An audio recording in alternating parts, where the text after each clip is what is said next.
this is just, there you go.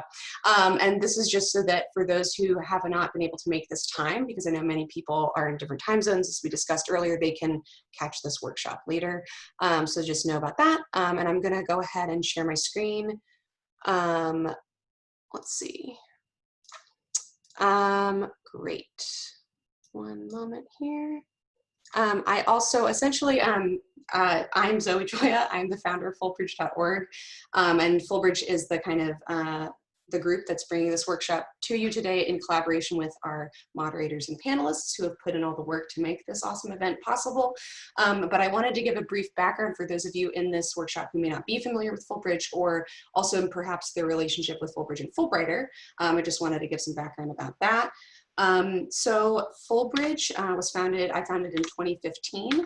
I was at the time an ETA to South Korea from the 2014-15 grant year. And I was really eager to see a website that would connect Fulbrighters around the world so that we could continue to learn from one another, because I was halfway through my grant and I knew it, you know, the kind of learning I was doing on my grant wouldn't last forever. And I really wanted to keep learning about the world and about different perspectives. And I thought that connecting with other Fulbrighters would be a really excellent way to kind of continue that cultural exchange, even as an alum, as well as deepen my experience as a current grantee. And so that's the impetus behind Fulbridge. And Fulbridge is very much kind of for grantees by grantees and for alumni by alumni, because we have a team that is composed of current grantees as well as alumni. And so they really are serving the community in that way in terms of trying to deliver what current grantees and alumni are really interested in.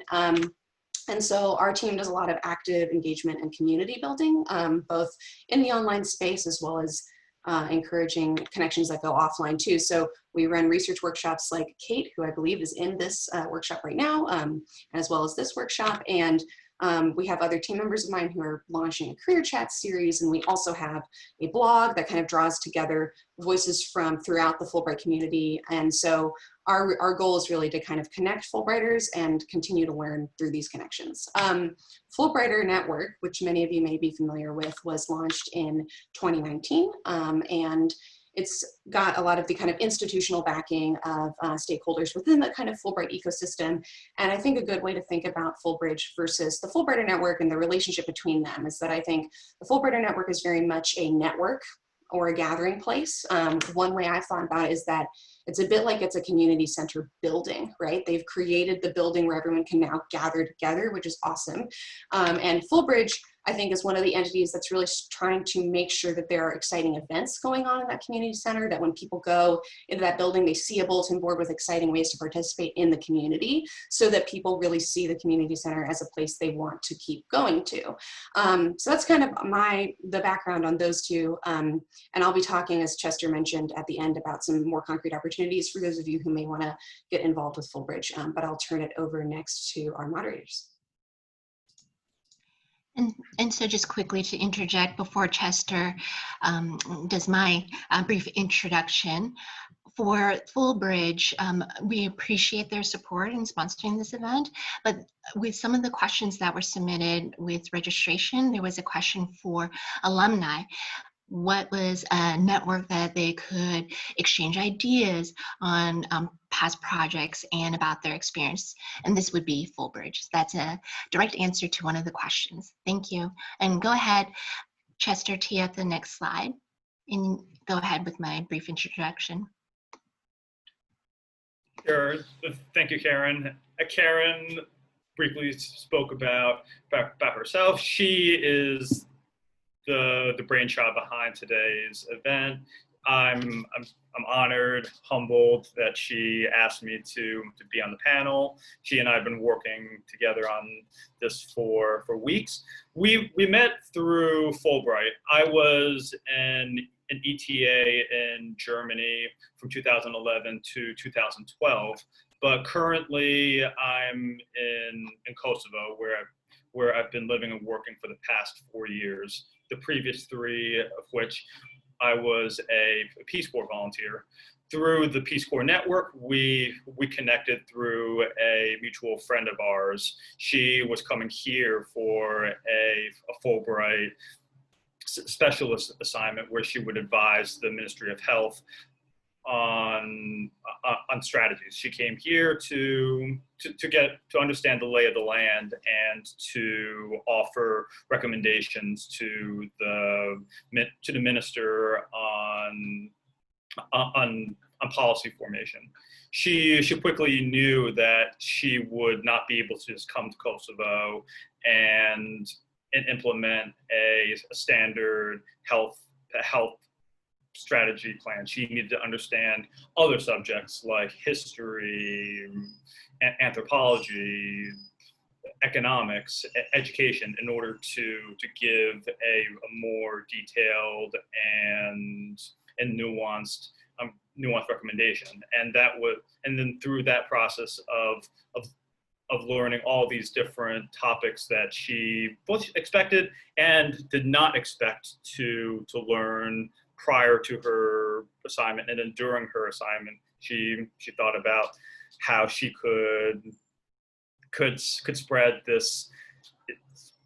insights she learned through this process to the greater Fulbright community. So that's why we're here today. Thank you for that introduction, Chester. With the next slide, let me just give a sense for the audience members on just the timing and how we're going to flow through the sequence of getting to hear more about the inception of the topic, learning from each of the panelists here on their stories and how they applied interdisciplinary practice in an intersectional way. And then there'll be time left for the question and answer period, incorporating, again, to remind everyone, sending questions to me through the chat, or also you can unmute yourself during the open discussion too. And so on the next slide, let me give you a little bit more background on how I came to be interested in this topic and in comparing notes with other Fulbright alumni in the field on how they approached their project for success. So I was actually involved as a Fulbright specialist. So with my mid-career experience, I was able to do a short-term assignment, not the traditional 9 to 12 months, but 3 weeks, in which beforehand, I focused my research on Kosovar history, politics, and economy, because I knew that that would shape my ministerial affairs and program budget recommendations. It was like gathering puzzle pieces to view the entire health picture, piece by piece. And I knew that with this better understanding, that the complex history of Kosovo's foundings and the challenges could be integrated into my perspective of what an inclusive health system is. So for example, the Serbian Ministry of Health actually pays for the staffing salaries and the facility infrastructure in northern Mitrovica, a Serbian community within Kosovo. At the heart, the community, whether Albanian, Serbian, Ashkali, Egyptian, or Roma, they were at the center of identifying the public health problem and solution. Through this assessment, my recommendations incorporated this appreciation for Kosovo history, politics, and economy, such that my recommendations were realistic and relevant. That brought me to the idea of intersectionality. To give the audience a framework for how the intersectional definition was applied, there were several different sources here shared by our panelists and also through Wikipedia. So I wanted to highlight the specific aspects of the definition as it applied to the panelists' stories that are soon going to be shared. Intersectional refers to the multiple aspects of our identity, how they intersect, how they influence interests, participation, and outcomes.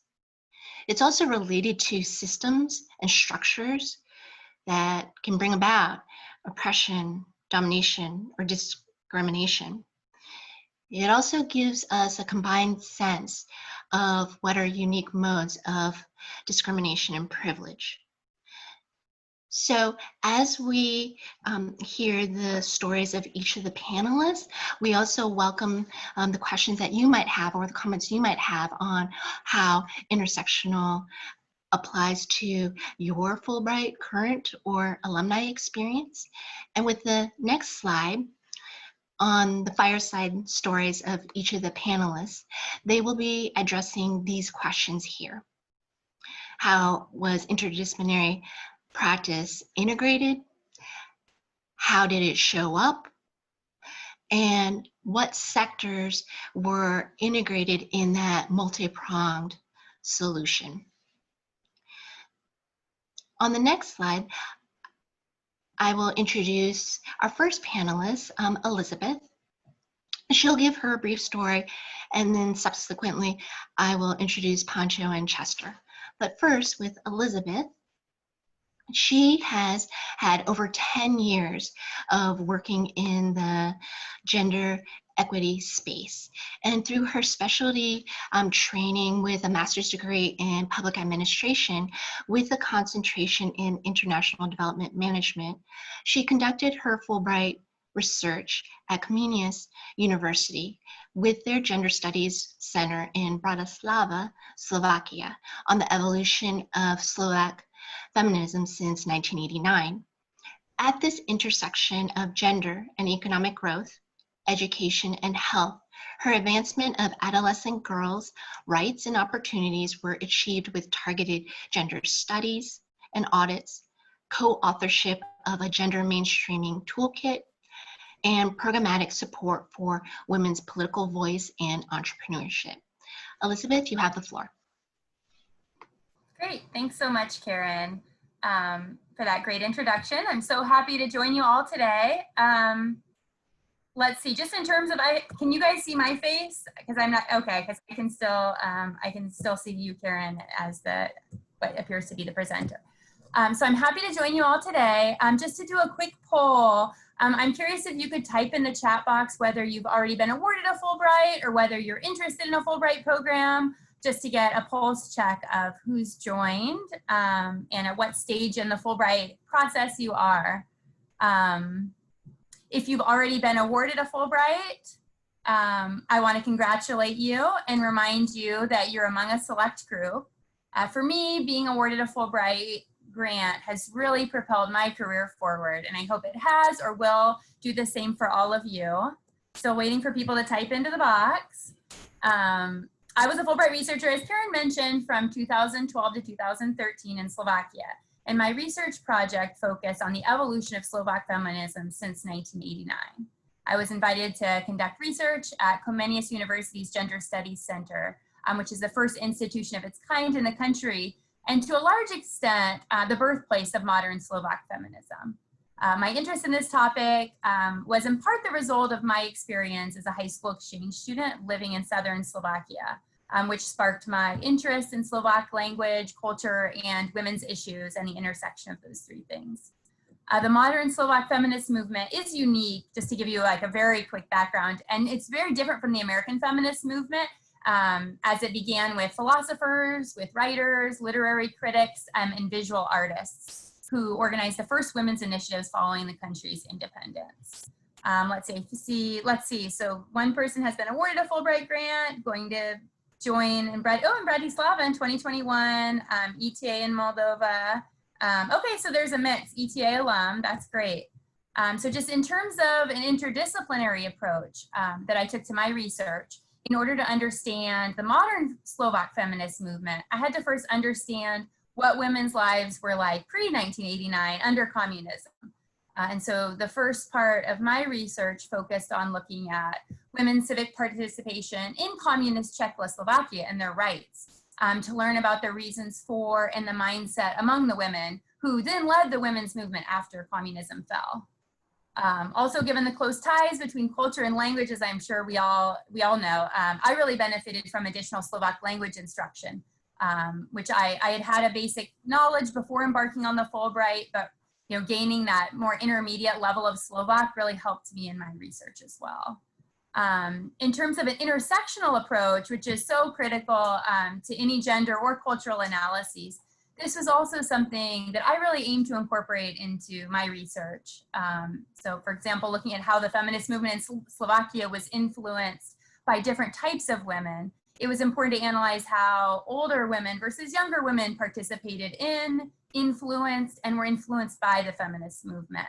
And also looking at different identity groups in Slovakia, you know, ethnic Hungarian women who constitute a large minority in the country and face discrimination, Roma women who represent a sizable minority and remain, you know, quite marginalized in society. I want to underscore how important it is to take these intersectional approaches in conducting research and analyzing complex challenges, you know, more broadly. And then just to talk a little bit about my transition from a Fulbright researcher to now being a global women's empowerment and gender equality expert. As I mentioned earlier, I really feel like my experience as a Fulbright researcher helped propel my career working in women's empowerment and gender equality globally. I'm currently Assistant Director for Women's Empowerment and Gender Equality at the Asia Foundation, which is an international not-for-profit headquartered in San Francisco with 18 permanent country offices across Asia and offices in New York and Washington, D.C., where I'm currently located. And I know at least one of you is also located in D.C. So the Asia Foundation works to advance good governance, regional cooperation, economic development, environmental resiliency, and most importantly, women's and girls' rights and empowerment and social inclusion across Asia and the Pacific. I'm sure many of you have heard that having a Fulbright on your resume makes your resume stand out in job applications. But in addition to that, the Fulbright opportunity is also an opportunity to try, you know, working in a specific field in a different cultural context, and to really build up your resume and your technical expertise, and to see how you like it. So for the future, current or, you know, recent Fulbrighters, I just want to underscore that the Fulbright experience really is what you make of it. And so I would encourage you to think about how you can, you know, carry out your project in a way that will position you for the type of career that you'd like to have, and to really evaluate your experience as well during that year and after. You know, do you like the work you're doing? Is that something that you'd like to do in the long term? For me, my experience as a Fulbright researcher really solidified that I wanted to be a gender equality specialist, and it helped put me on a path to achieve my career goals. And hope it does the same for all of you. So with that, I think I will pass the mic back over to Karen and look forward to answering any questions you have. Thank you, Elizabeth. And I hope that addresses some of the questions we received with the registration regarding how do we make sure this isn't a one-off opportunity, but that we can integrate that into the overall career trajectory. And I think Elizabeth did a wonderful, wonderful presentation how she exactly shaped her career. And with the next panelist, and the next slide coming up with Pancho Chang, he has a unique perspective on the specialist program, having been a triple award recipient, having served in India, China, and Mexico, but later on in his legal career at the intersection of health services as a commissioner, mental health as a storyteller, and law. His advocacy work includes a focus on immigrant and refugee services abroad and social health determinants in California and Massachusetts. Without further ado, I'm going to give the floor to Pancho to dive in deeper as to what were his career pivot points for deciding to go to these specific host sites, and how it has shaped his career at those different inflection points. Go ahead, Pancho. Thank you.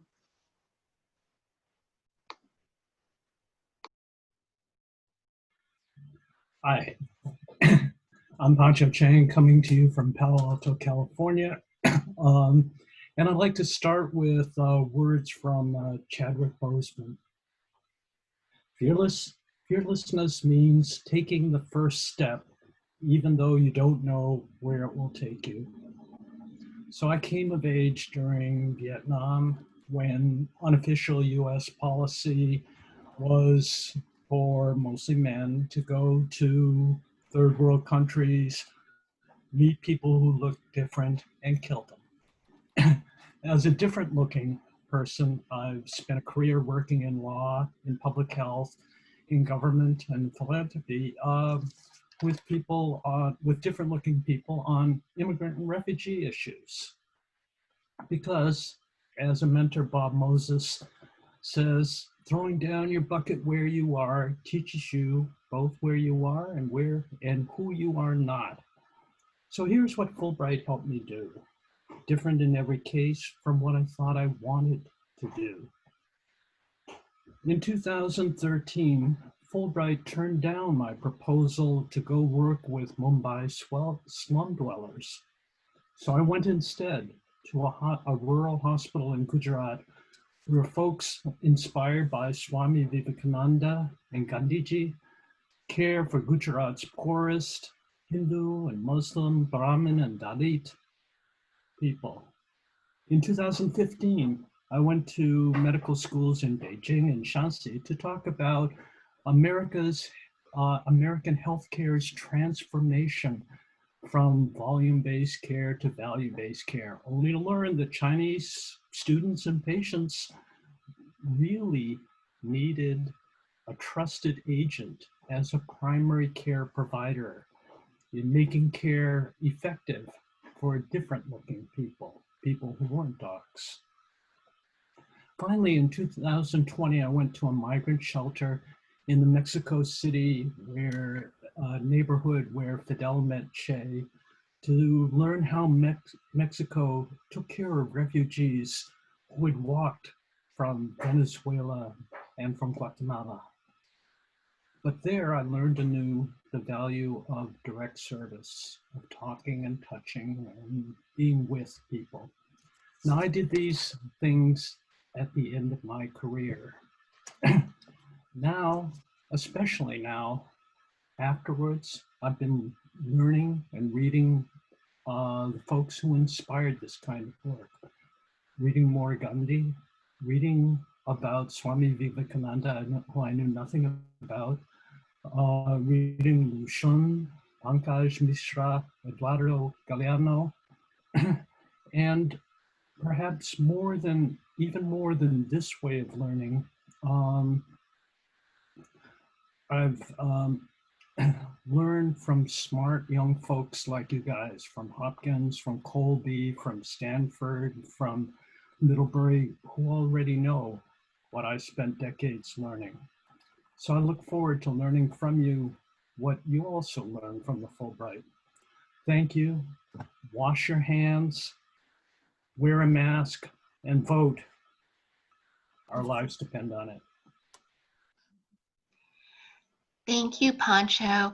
The audience has opportunity to ask more specific questions as to how Pancho has worked in those specific areas and what were influencing factors from his perspective in law and his tenured experience as well. With the next slide, I'll briefly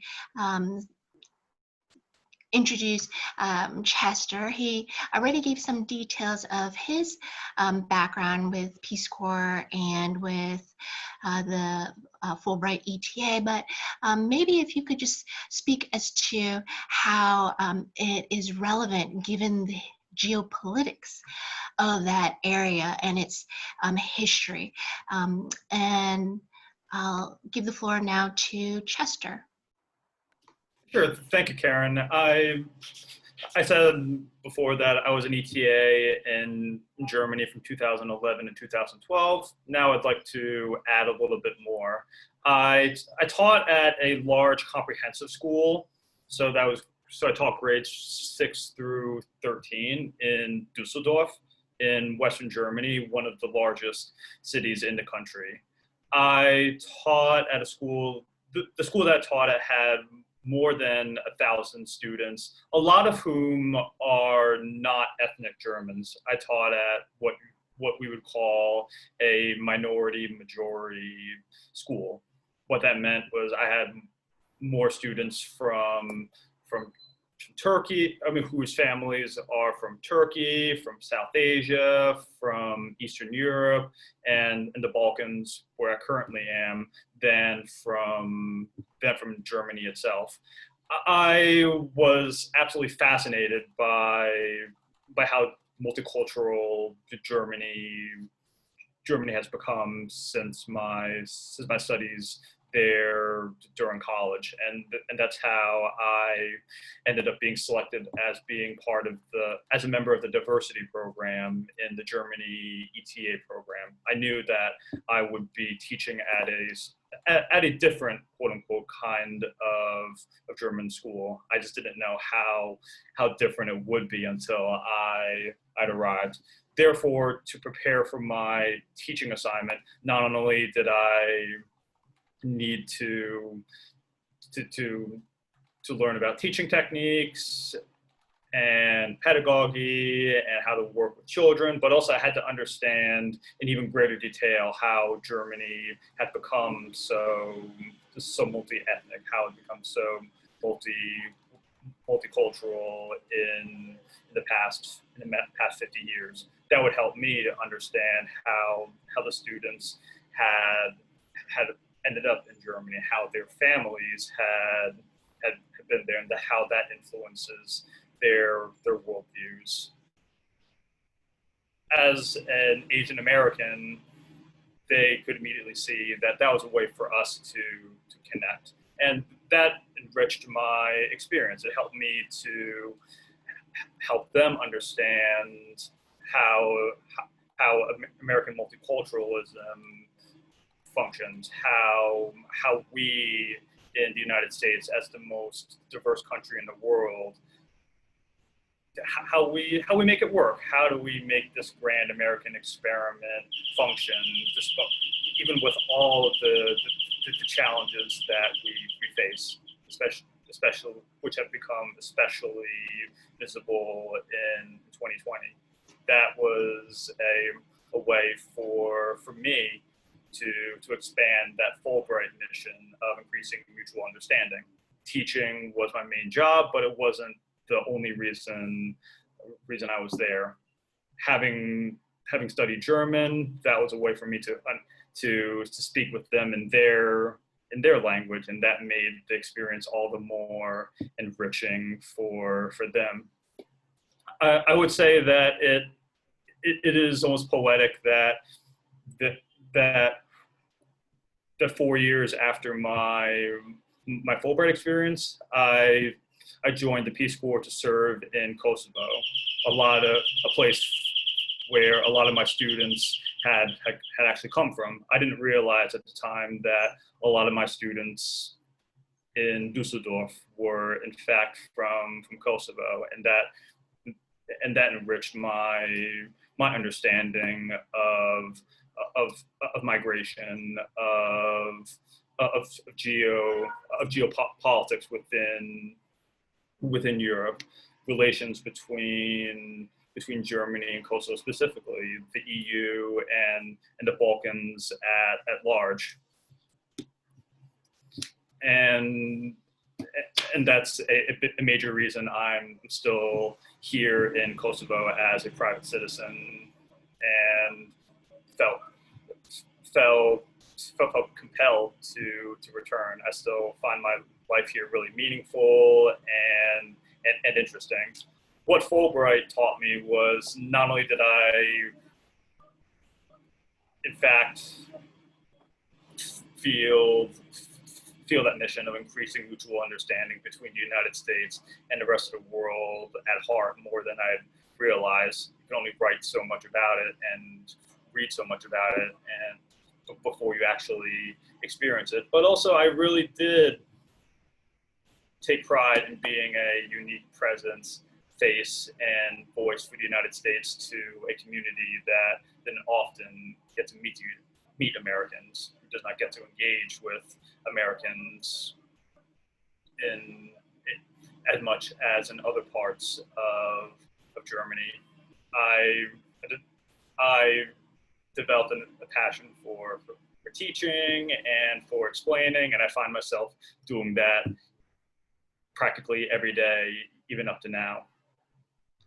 That's great. That's great. Thank you, Chester, for sharing how you have used your ETA experience early on to inform your career and how that has been further explored through your Peace Corps service. With just those quick snapshots from each of the panelists, we'll be now going to our question and answer period, where I'm hoping the purpose of this talk as a kickoff of a series allows the audience members to dive a little bit deeper into the topic, to explore and seek a better understanding of the interdisciplinary nature of the Fulbright experience. I hope that there's a sense of best practices, how there's been a translation from the classroom to the real life setting, the multidimensional aspects of education, law, gender studies, and health in the Fulbright projects and research areas that were highlighted here.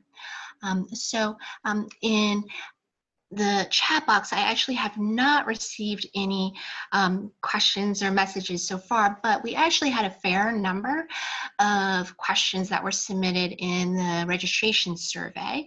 And so I wanted just put forth, because there were some prospective applicants who had shared questions or concerns about learning the language, applying diverse skills with a multi-sectoral approach, and translating from classroom to practice.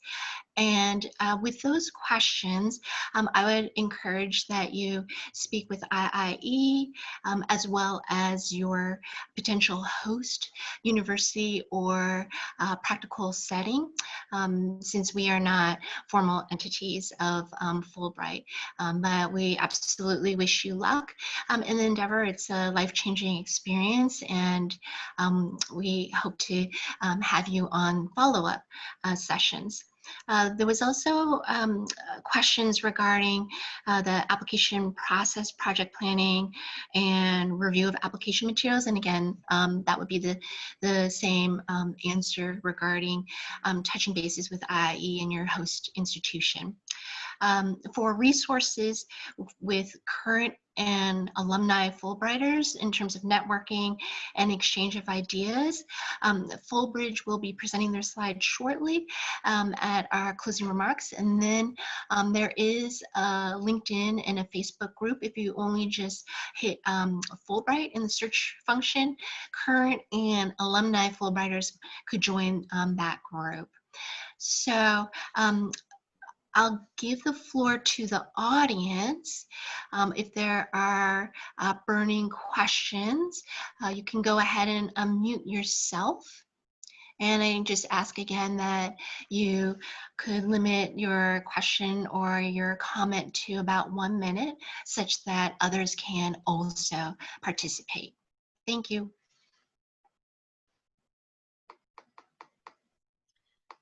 Hi, I have a quick question. Thank you. It can be addressed generally, but I'm specifically interested, Elizabeth, in what you shared, especially since I'm in dialogue with the same place. And I'm very interested in an interdisciplinary approach to my research. I'm actually, conducting it in the field of literature. But I'm just wondering, for my research, I'm envisioning it taking a qualitative and quantitative approach, including conducting bilateral interviews with people I knew from my childhood and the span of time in between, especially the effects of communism. And I'm just wondering if there's a way that I could access more of your experience through reading, or it feels like a lot to ask, but it's just very exciting that we are sharing this, that we have this commonality.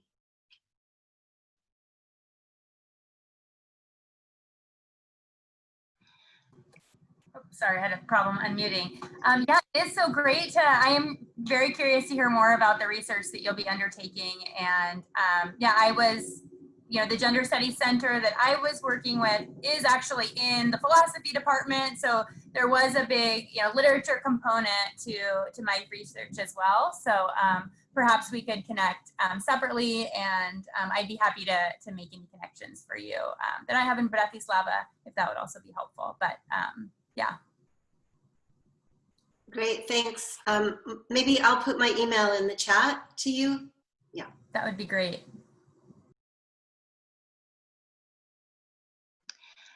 And maybe as a follow-up, Elizabeth or Pancho or Chester, a general question might be, again, through a particular challenge on the ground, how did you approach your research question? How did you resolve any hiccups along the way for translating that research into practice? I want to make sure that outside of Slovakia, for other geographic regions that are hosting research projects, that our audience members can also receive some benefits from your ideas and your feedback.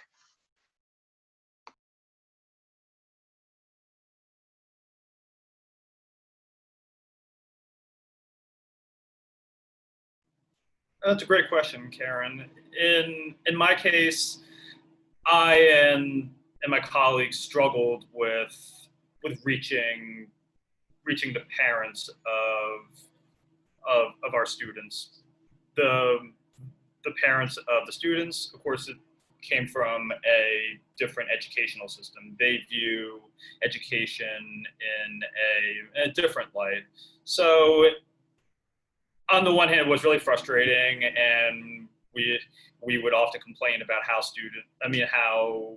parents would not come to parent-teacher conferences. They would not pick up the phone if students were particularly problematic, or if students were not completing their assignments, or were outright not coming to school. So in my mind, that created another, though I wasn't a researcher, that did create a research question. What was a root cause behind that? What is a way to appeal to the parents, appeal to the students to get their parents involved? In this particular case of the students I work with one-on-one, I tried to help them understand that English is a way for them to, if they do their work properly, it's a way for them to engage with an even bigger world. They'd already learned German really well, and they are a native speaker of another language. So by having 3 languages, they're even smarter, and that was a way to appeal to their culture and also to their ego, so if you will. Thank you, Chester. That brings up an interesting point as to where information happens and how it's exchanged. Chester speaks to it from the classroom setting in the educator role. And Pancho, I was really intrigued in his experience as to the use of storytelling and how that informs and is informed by trauma. So I had a question for you, Pancho, as to how your sector in law, how your gender could have influenced the interactions you've had with your practicum in India, for example, in that your experience may or may not have been different than those you were working with in the slums of India. Could you speak a little bit more to that experience of learning in environments that are new and different to you, and the multiple identities that we have that we bring into our Fulbright experience? Thank you, Pancho. Well, actually, I was long ago and far away. I was a Kellogg National Fellow, and the project I did as a Kellogg was how adults talk to children about traumatic events. Because certainly personally, our family, our adopted daughter is a Cambodian refugee. And my wife's family were interned during World War II. And my family came as refugees from China. Learning about that and learning about switching. And as my very supportive family would say, being a lawyer means, I think, trying to find ways to meet people where they are, and to use words and languages that respond to what their felt needs are, not necessarily what I think is needed, or a solution that comes immediately to mind. I think you have to marinate a little bit, and certainly be willing to adapt and change. Finally, as a angel funder in startup space, I think one of the things we spend a bunch of time looking for are folks who have taken their bright idea and gone to see where what customers want actually to do with it, as opposed to the brilliant things that they're convinced they're going to get their invention to do. Thanks.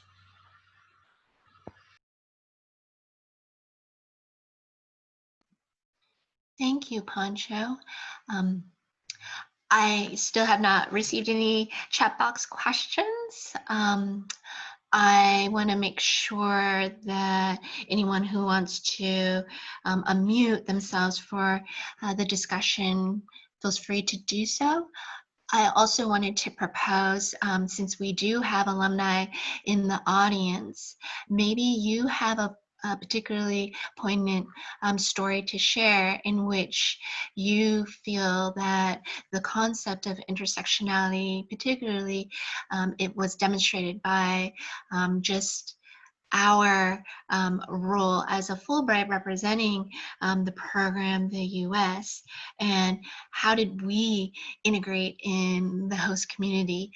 How did our identity evolve, our decision making, our thoughts? How did they reflect that same complexity? And again, I invite any of the audience members who are alumni to also speak as to their experience and share in the space. Also, I'd like to jump in and say, please feel free to speak about how you learned, how you grew as a learner through your Fulbright experiences. I know that all of us, we had to learn really quickly. We had to absorb a lot of knowledge very efficiently. So it would be interesting to hear how you, the audience, also took in a lot of information in order to make your Fulbright experiences all the more meaningful and rewarding. I can speak to that for a minute. So hi everyone, my name's Alex. I was an ETA in Moldova in 2018. And if you don't know much about Moldova, when the Soviet Union fell, kind of split up. So part of the country is much more pro-Russian and has its own government and its own kind of everything. And that's where I live. It's overall a country, it's called Transnistria, but it's overall a pretty small country. And so in our cohort though, Fulbright, on the ETAs, out of 5 of us, 4 of us were queer. And we ended up doing a lot of community building with each other. And that was a place where we couldn't be out. We weren't able to do that in our communities. We couldn't tell people that. And so we ended up relying a lot on reaching out to other Fulbrighters throughout the region, and also getting in touch with friends, like local queer friends, through different kind of apps, and also through the queer that were local, that were active in Moldova. And it was really interesting because we were kind of, these are the people that we resonated with that were our friends, but we had to be about not being too public with where we were and like who we associated with. And especially, I mean, I will say in Moldova, it's diverse, but it is diverse. Like, it's like people that are Russian, Ukrainian, or Moldovan mostly. And so most people are white, and some of us were not. And so we would draw attention, a lot of attention to ourselves anyway. And so just because people would ask and talk to us a lot. And I feel like for us, we kind of felt a bit of a, when we did have issues or times that we had like safety concerns through our work, through different things, we tried to reach out to the embassy, because Moldova is a country that's run through post. There's no commission. We didn't really get a lot of help. So we kind of just kept on relying on each other and more on our volunteers that were in the country for longer, that knew the area better, and then also other friends. So this is just all kind of just to explain, like, it's not a lot of details and a lot of stories I had. We did have some safety concerns related to gender and toxic masculinity coming through the community. It's a lot to unpack, but I mean, that's just to go through at a different time, but it can be complicated. And I think it's really good just that we're having this because people don't know who to go to for help, and very hard to build community. I speak the language of my community. My grandfather was born in Moldova, but a lot of people that are in the grants don't. And so for people that are applying, I think it's also good to just be mindful of the people that you have within your cohort, rely on who you can talk to. But yeah, I don't have like a main idea of what to share.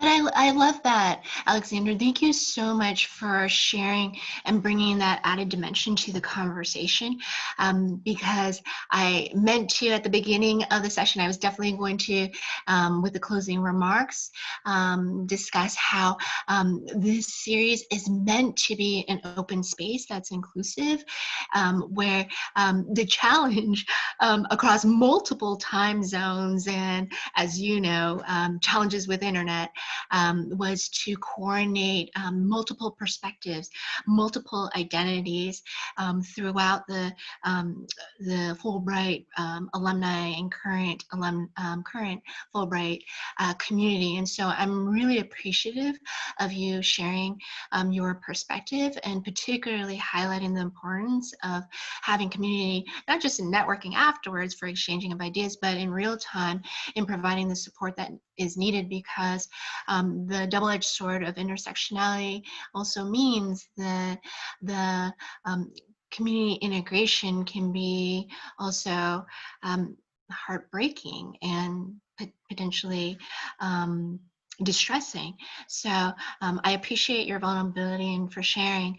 I wanted to give maybe with the time available, maybe one or two other people to give maybe a brief perspective on their Fulbright experience before we go to closing remarks. Anyone else from the audience who would like to share about their Fulbright experience? Hi, my name is Ashley. I hope you all can hear me okay. I was an ETA in Cote d'Ivoire from 2018 to 2019, and I was based in Yamoussoukro, which is the capital, a little bit north of Abidjan, which most people think is the capital, but it's about 3 hours north of that in a much smaller city. So I had a lot of experiences, I'd say, that were honestly similar to Alex's, with interactions with the commission.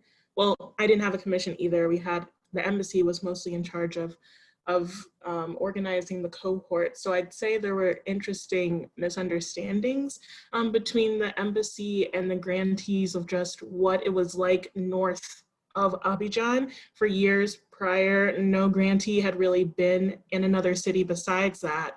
And so there was a huge gap in understanding of the historical context and political context that affected these other cities and their interactions. And the way that these cities had never really had a lot of Americans in them beforehand was also very interesting. So for me, I'm a Black American woman, so being in my classes, I was mostly in secondary school and also at the university. What became a really big part of our teaching, honestly, was Black American history, because a lot of them, of course, wouldn't expect for you to study US, Black American history, but it was really interesting to them. And because for so long they couldn't understand how we weren't fellow Ivorians, because my fellow grantee with me was also Black American. And both of us just American, no, Caribbean or African, like recent ancestry. So we had a lot to share with that, and the genuine perspectives of Black Americans and what that's like, because so many, even though they didn't know too much about America, really wanted, of course, to come. Everyone had dreams of going to Harvard or MIT, and we felt that it wouldn't have been honest of us to not share the true realities, of Black Americans in today and throughout recent, history, the past centuries. So that was a big thing for me with that experience, I would say. I'm really glad that you brought up that experience too, Ashley, because it's important to highlight again the diversity of our Fulbright community, and particularly the onus on us of how are we representing the US and what are our own personal experiences being a person of color in the US, let alone sharing that in our experiences abroad. And so I'm absolutely grateful for you sharing that experience too. And I'm also just reflecting too on what were possibly some of the stresses that you might be alluding to in describing that story. I appreciate you sharing that with the community. I want to be very mindful of time. We're running a little bit over. And so while Zoe is sharing her screen as the Fulbridge sponsor for our event, I want to just quickly again say that this is meant to be a kickoff to a series in making sure to have the diverse and inclusion of all the wonderful, talented Fulbright members in the community. And I hope that Fulbright alumni who are here in the audience or who see the recording afterwards will reach out to me to potentially serve as panelists and or organizers in shaping future topics. I'll let Zoe speak to Fulbridge before our closing remarks. I just want to second that as well. I would love to see, I really appreciate everyone sharing who shared, and would love to see more alumni, reach out for future topics like Karen said. That's very exciting. And I just wanted to quickly share some of the ways that for those of you who would be interested in getting involved or contributing, some ways that you could do so through Fulbridge. So if you want to continue this conversation, we have a Fulbridge research space, which is in the Fulbrighter network. And so we're going to create a discussion thread. And so if there's more you want to engage with, that's one way to do that. We also have other upcoming workshops, research workshops and panels. So we have, for example, Kate, who's here in this call, will be leading the ethnography workshop that she's mentioned in the chat. And also for those of you who may be interested in leading your own workshop or your own panel or your own kind of presentation, there's always opportunities through Fulbridge to do that, and we'll send a follow-up email with some specific links for you all if that's interesting to you. I also wanted to just quickly highlight a team member of ours just created. We have a lesson database for ETAs and FLTAs, and within that database, one of our team members recently created a kind of collection of resources for anti-bias, anti-discrimination, and Black Lives Matter and other topics related to diversity and inclusion within our lesson resources. So, for example, Ashley, when you're talking about some of the history lessons you were doing, if you have resources that you would be interested in contributing, we would really love that, because we'd love this resource to really serve people on the ground in their placements and being cultural ambassadors and being equipped and having a kind of diversity of the types of lessons they could access. So just wanted to note that as well. And we also have many open volunteer positions. Fulbridge is all volunteer run by grantees and alumni. So you can always, we'll send links about that as well. But thank you all again. And thank you to our panelists and moderators, because this has been really exciting to participate in.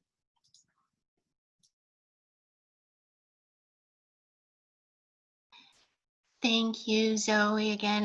And with our last slide for our closing remarks, I want to, again, be thankful to Fulbridge, my co-organizer, Chester, and our panelists. Elizabeth had chatted that she appreciated sharing and hearing all of you, and Pancho and Chester also as a panelist. I want to thank the audience members for their participation and support, particularly in sharing the stories from Ashley and from Alexander. And then Kate has a workshop coming up, as you heard. Please remember to complete your feedback survey, not only to improve ourselves in the panel today, but in the development of future topics in this series. Thank you again, everyone. Stay safe and well, and we appreciate you being here with us today. Thank you. Thank you.